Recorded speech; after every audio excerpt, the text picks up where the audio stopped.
Let us start. Colloids. Colloids is a heterogeneous system in which one substance is dispersed with very fine particles, another substance called dispersion medium. So many examples of colloids: milk, water, gelatin, muddy water, colored glasses. Disperse phase and dispersion medium. Colloids के अंदर दो phase होती है, एक dispersion medium होता है, एक disperse phase होती है। Dispersion medium means solid particles और dispersion medium means solvent particles. Solid को यदि हम लिक्विड में मिक्स कर रहे हैं तो solid disperse phase and liquid dispersion medium. हम बात करेंगे टाइप्स ऑफ मिक्सचर्स। तो type of mixtures three types का होता है: सॉल्यूशन, सस्पेंशन एंड कोलाइड्स। जैसा आप डायग्राम में देख पा रहे हो, solution, suspension and colloidal.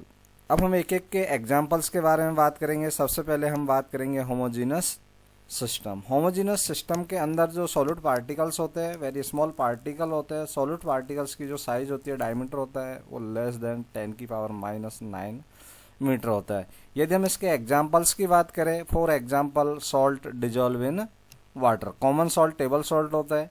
Table salt को यदि हम वाटर में डिजॉल्व करते हैं तो यूनिफॉर्मली डिजॉल्व होता है। तो इससे जो सॉल्यूशन प्रिपेयर होता है उस सॉल्यूशन को हम क्या बोलते हैं? Homogeneous solutions. इसी तरह हम दूसरे सॉल्यूशंस की बात करेंगे, हेट्रोजीनस सिस्टम। हेट्रोजीनस सिस्टम के जो पार्टिकल्स होते हैं उनका डायमीटर ग्रेटर देन 10⁻⁶ मीटर होता है हेट्रोजीनस सिस्टम के अंदर, जिसको हम बोलते हैं suspension. For example chalk powder, sand dissolve in water. Water and sand, जैसे हम सैंड को वाटर में डिजॉल्व करते हैं तो सैंड स्लोली क्या होती है? सेटल डाउन हो जाती है। इसी तरह हम बात करेंगे colloids. Colloids larger than particles of the solution, यानी कि सॉलिड पार्टिकल्स जो होते हैं उनकी साइज होती है वो सॉलिड से लार्जर देन होती है, smaller than particles of suspension, यानी कि उनके पार्टिकल्स की जो रेंज होती है इन बिटवीन होती है solution and suspension. Increase the size, जैसे हम देख पा रहे हैं, जैसे जैसे पार्टिकल्स की साइज बढ़ती जा रही है, फर्स्ट में solutions, then suspension, then colloids. हम डायग्राम से भी देख पा रहे हैं। इसी तरह हेट्रोजीनस मिक्सचर्स, हेट्रोजीनस जो सॉल्यूशन होता है उसमें पार्टिकल्स धीरे धीरे धीरे धीरे सेटल डाउन हो जाते हैं। अब हम बात करते हैं कोलाइडल पार्टिकल। कोलाइडल पार्टिकल्स की जो रेंज होती है, डायमीटर होता है 10⁻⁶ टू 10⁻⁶ मीटर के अंदर होता है। जो कोलाइडल पार्टिकल्स होते हैं can not B visual by necked आई, इनको हम माइक्रोस्कोप के थ्रू देख सकते हैं। For example of colloidal particles milk, blood, Honey, star solution, ऐसे और भी कई सारे एग्जाम्पल्स हैं। कोलाइडल पार्टिकल्स जो होते हैं उनमें हम देखेंगे कोलाइडल पार्टिकल्स को कोलाइडल पार्टिकल डिस्पर्सन। तो कोलाइडल पार्टिकल्स यानी कि जो सॉलिड पार्टिकल्स है उनको डिस्पर्स किया जाता है डिस्पर्सन मीडियम के अंदर। तो जो पार्टिकल्स डिस्पर्स किए जा रहे हैं उनको हम बोलते हैं डिस्पर्स फेज, और जो जिस मीडियम में डिजॉल्व किया जा रहा है उसको बोलते हैं हम डिस्पर्सन मीडियम। फॉर एग्जाम्पल हम स्टार्च की ही बात करें तो स्टार्च के जो स्मॉल पार्टिकल्स है जो ब्लू कलर में आपको दिखाई दे रहे हैं वो डिस्पर्स फेज है, और वाटर जो डिस्पर्सन मीडियम की तरह बिहेव कर रहा है। तो स्टार्च का सॉल्यूशन इस तरह से आपको प्रिपेयर होता है जैसा आप देख रहे हो। इस तरह से हम जो भी कोलाइडल सॉल्यूशंस है उनको प्रिपेयर कर सकते हैं। अब आपको ये क्लियर हो गया कि what is the disperse phase, what is the dispersion medium. इसके बाद हम पढ़ेंगे कोलाइड्स। कोलाइड्स में physical state, nature of interaction, type of particles, यानी कि क्लासिफिकेशन ऑफ कोलाइड से उनका 3 टाइप से क्लासिफिकेशन कर सकते हैं: physical state, nature of interaction, type of particles. हम सबसे पहले बात करते हैं यदि इसमें तो फिजिकल स्टेट की बात करेंगे कि फिजिकल स्टेट के बेस पर हम कैसे पार्टिकल्स को क्लासिफाई कर सकते हैं। फिजिकल स्टेट यानी कि सॉलिड, लिक्विड, जो डिस्पर्स फेज है, डिस्पर्सन मीडियम है उसकी। अब हम उनके बेस पर क्लासिफाई करेंगे सॉलिड, लिक्विड एंड गैस। जैसे हम सॉलिड की बात करते हैं तो सॉलिड को सॉलिड में भी डिजॉल्व किया जा सकता है, सॉलिड को लिक्विड में डिजॉल्व कर सकते हैं, सॉलिड को हम गैस में भी डिजॉल्व कर सकते हैं। तो ये 3 टाइप के colloids type of colloids form होंगे यदि हम solid sol, fluid sol and aerosol, यानी कि जब सॉलिड को सॉलिड में डिजोल्व करते हैं तो सॉलिड सॉल फॉर्म होता है, सॉलिड को लिक्विड में डिजोल्व करते हैं तो सॉल फॉर्म होता है, और यदि हम सॉलिड को गैस में तो एरिसॉल फॉर्म होता है। जिसके एग्जांपल्स हम देख रहे हैं कि यदि हम सॉलिड सॉल की बात करें तो सम कलर्ड ग्लासेस, जेम स्टोन होते हैं, सॉल की बात करें तो पेंट सेल फ्लूइड होता है, और यदि हम एरिसॉल की बात करें तो स्मोक, डस्ट, ये सब किसके एग्जांपल्स होते हैं? एरिसॉल के। जो चिमनी से स्मोक निकलता है ये सॉलिड पार्टिकल्स गैस में डिजोल्व हो जाते हैं, इससे क्या फॉर्म होता है? एरोसॉल। इसके बाद इस तरीके से हम बात करेंगे next liquid in solid, liquid in liquid, liquid in gas. इससे भी 3 टाइप के सॉल्ट्स फॉर्म होते हैं। यदि लिक्विड को सॉलिड में डिजोल्व करते हैं तो उसको हम जेल बोलते हैं, इसी तरह लिक्विड को लिक्विड में डिजोल्व करते हैं तो इमल्सन, और लिक्विड को गैस में डिजोल्व करते हैं तो एरिसॉल, जिसके सभी के अलग अलग एग्जाम्पल्स है। यदि हम जेल की बात करें तो चीज, इमल्सन्स की बात करें तो मिल्क और हेयर क्रीम, और एरेसॉल की बात करें तो fog, mist, cloud, insecticide sprays, medicine. ये 3 टाइप के जो कोलाइड्स है, सॉलिड से भी 3 टाइप के कोलाइड्स फॉर्म होते हैं, इसी प्रकार लिक्विड से भी 3 टाइप के कोलाइड्स फॉर्म होते हैं। यदि हम बात करते हैं गैसियस कोलाइड्स की, लास्ट में गैस, तो gas in solid, gas in liquid and gas in gas. Gas in gas homogeneous mixtures है, इसलिए उसको हम कोलाइड्स में काउंट नहीं करते हैं, तो हम सिर्फ 2 के बारे में ही पढ़ेंगे, gas in solid and gas in liquids. Gas in solid, solid solve form होता है, इसी तरह सॉलिड सॉल्व जिसके एग्जाम्पल है प्यूमिक स्टोन। इसी तरह हम गैस इन लिक्विड, गैस को लिक्विड में लेते हैं, इससे क्या फॉर्म होता है? फोम फॉर्म होता है, जिसके soap, leather, rubbed cream, froth, shaving cream, etc। इस तरह से जो कोलाइड्स होते हैं उनको फिजिकल स्टेट के बेस पर हम 8 कैटेगरी में क्लासीफाई करते हैं। 9 इसलिए नहीं है क्योंकि गैस को गैस में मिक्स करते हैं तो उससे होमोजीनस मिक्सचर्स फॉर्म होता है, और होमोजीनस मिक्सचर्स को कोलाइड्स हम नहीं बोलते, क्योंकि कोलाइड्स की डेफिनेशन में हमने फर्स्ट में ही पढ़ा था कि कोलाइड्स जो हेट्रोजीनस सिस्टम, कोलाइड जो होते हैं वो हेट्रोजीनस सिस्टम के अंदर आते हैं, जिसके अंदर जो डिस्पर्स फेज यानी सॉलिड पार्टिकल्स है, उनके पार्टिकल की साइज होती है सॉल्यूशन और सस्पेंशन के इन बिटवीन होती है। इसी तरह हम जो कोलाइड्स है, जैसे जो कोलाइड्स प्रिपेयर करते हैं उसके भी और नाम भी दिए जाते हैं, जैसे मान के चलो हमने डिस्पर्स फेज, कोई डिस्पर्स फेज और डिस्पर्सन मीडियम। डिस्पर्सन मीडियम यदि हम वाटर यूज करते हैं तो एक्वासॉल बर्ड यूज करते हैं, इसी तरह हम यदि एल्कोहल यूज करते हैं तो एल्कोसॉल यूज करते हैं। पार्टिकल्स,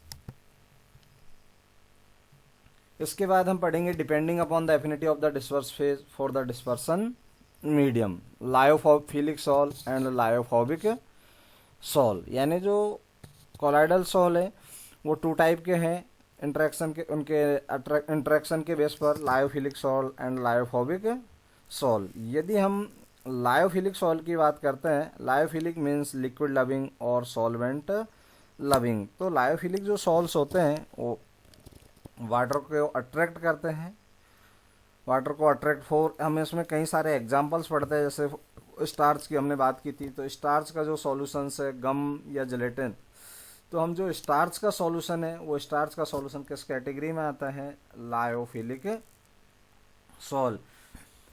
यदि हम वाटर यूज करते हैं, वाटर को यदि अट्रैक्ट कर रहे हैं तो इसको हम बोलेंगे लायोफिलिक। इसमें दो चीजें हैं, dispersion medium and disperse phase. Lyophilic salts quite stable, can not be easily precipitated. यानी कि लायोफिलिक सॉल होते हैं वो कुछ स्टेबल होते हैं और उनको इजीली प्रेसिपिटेट फॉर्म में कन्वर्ट नहीं कर सकते। Dispersion phase, dispersion medium is equal to lyophilic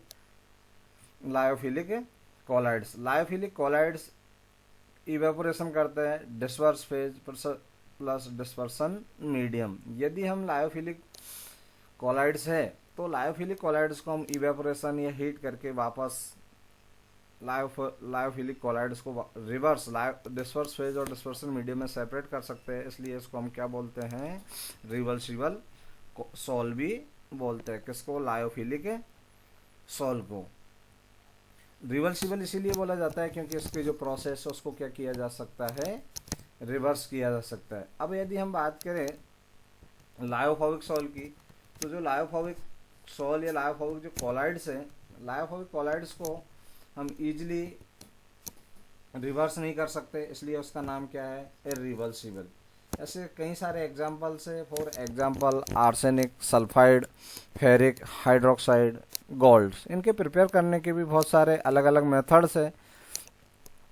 lyophobic colloids, the word of lyophobic means the liquid heating substance like metals, their sulphides etc। तो लायोफोबिक कॉलाइड्स हीट करते हैं तो disperse phase और dispersion medium को can not be separated.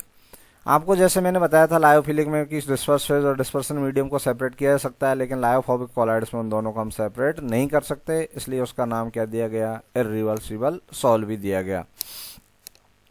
Lyophobic colloids are readily precipitated.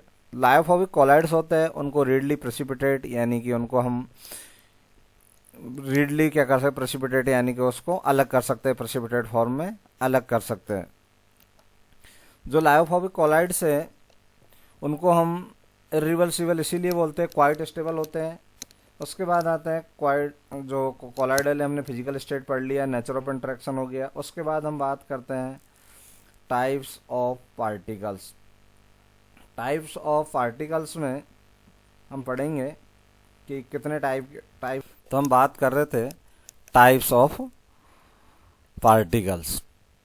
Types of particles के base पर जो colloids है उसको हम वापस कैटेगराइज करते हैं, multimolecular colloids, macromolecular colloids and associates colloids. Types of particles के बेस पर हम उसको 3 कैटेगरीज में डिवाइड करते हैं। तो सबसे पहले हम बात करेंगे मल्टीमॉलिक्यूलर कॉलाइड्स। मल्टीमॉलिक्यूलर कॉलाइड, स्मॉल मॉलिक्यूल, जो डिस्पर्स फेज जो सॉलिड पार्टिकल्स होते हैं वेरी स्मॉल होते हैं, और वेरी स्मॉल जो पार्टिकल्स है इसमें हम multimolecular colloids on the dissolution large number of atoms और smaller molecule substance aggregate together to form species having size of the colloidal range diameter is less than 1 nanometer. यानी कि मल्टीमॉलिक्यूलर colloid में जो particles होते हैं उनकी साइज लेस देन 1 नैनोमीटर से less than होती है, और ये एक साथ एग्रीगेट्स होकर के क्या फॉर्म करते हैं, कॉलाइडल फॉर्म करते हैं। फॉर एग्जांपल एसिड्स, जैसे एसिड सल्फर मॉलिक्यूल। तो सल्फर मॉलिक्यूल्स इस टाइप से इनके बीच में जो फोर्स होता है वो वीक वांडरवाल फोर्सेज होता है, और उस तरीके से पार्टिकल्स क्या फॉर्म करते हैं, मल्टी मॉलिक्यूलर कॉलाइड्स। इसका एग्जांपल्स हो गया, हमको ये ध्यान रखना है मल्टी मॉलिक्यूलर कॉलाइड्स के अंदर की जो सॉलिड पार्टिकल्स या डिस्पर्स फेज के जो पार्टिकल्स है वेरी स्मॉल होते हैं और उनकी साइज लेस देन 1 नैनोमीटर होती है, और बहुत सारे पार्टिकल्स एक साथ एग्रीगेट्स हो करके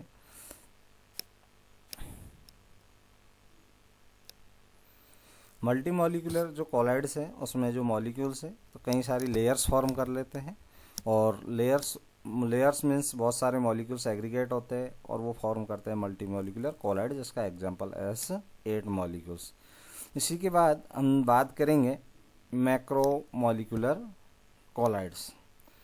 मैक्रो मॉलिक्यूलर कॉलाइड्स होते हैं, लार्ज पार्टिकल्स होते हैं, और जो लार्ज पार्टिकल्स होते हैं मैक्रो मॉलिक्यूलर कॉलाइड्स के अंदर उनकी साइज मल्टी मॉलिक्यूलर कॉलाइड्स के कंपेयर में लार्ज होती है, यानी उनका डायमीटर होता है उनसे ज़्यादा होता है। Macro molecular colloids in suitable solvent from the solutions with size of the macromolecules may be colloidal range such as the systems are called macromolecular colloids. These the colloids are quite stable and resemble true solutions many respect. For example, naturally occurring macromolecules such as examples जैसे starch, cellulose, protein, and those of the man-made macromolecules nylon, polystyrene, synthetic rubber etc.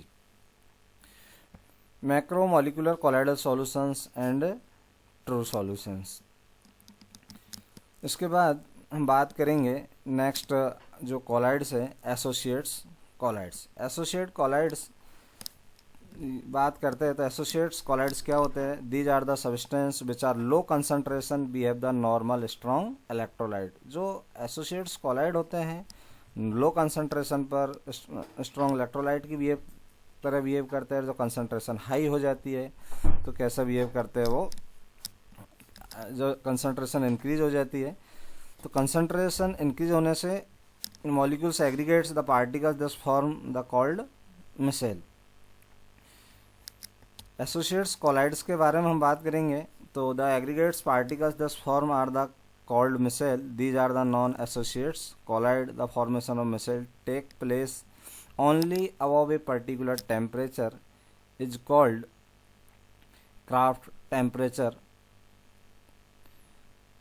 जो craft temperature है यानी कि जो missiles form होती है वो particular temperature पर फॉर्म होती है, तो इसलिए हम उनको क्या उस टेम्परेचर का क्या बोलते हैं? Craft temperature. These are also associates collide. The formation of micelle take place only above particular temperature are called Kraft temperature, and above a particular concentration is called critical micelle concentration. Associates जो colloids है उसको concentration और temperature के base पर दो terms है। यदि हम क्रिटिकल क्राफ्ट टेम्परेचर की बात करते हैं या सीएमसी जो before last year board exam में आया था, what is the CMC? Critical missile concentration. इसी तरह 1 मार्क में क्वेश्चन आ सकता है क्राफ्ट टेम्परेचर। तो क्राफ्ट टेम्परेचर के बारे में तो आपको मैंने बताया कि पर्टिकुलर टेम्परेचर के अबव टेम्परेचर पर ये मिसाइल फॉर्म होती है, इसलिए उसका नाम क्या दिया गया? क्राफ्ट टेम्परेचर दिया गया। इसी तरह जो मिसाइल्स फॉर्म होती है वो पर्टिकुलर कंसंट्रेशन से अबव कंसंट्रेशन पर फॉर्म होती है, इसलिए उसको क्या उस कंसंट्रेशन का नाम क्या दिया गया? Critical missile concentration. उससे लो कंसंट्रेशन पर जो कॉलाइड से वो इलेक्ट्रोलाइट की तरह बिहेव करते हैं और ज़्यादा हो जाती है तो कोगुलेट हो जाते हैं। तो एक पर्टिकुलर कंसंट्रेशन है, उस कंसंट्रेशन पर कॉलाइड्स की तरह बिहेव करते हैं, तो उसका नाम क्या दिया गया? Critical concentrations.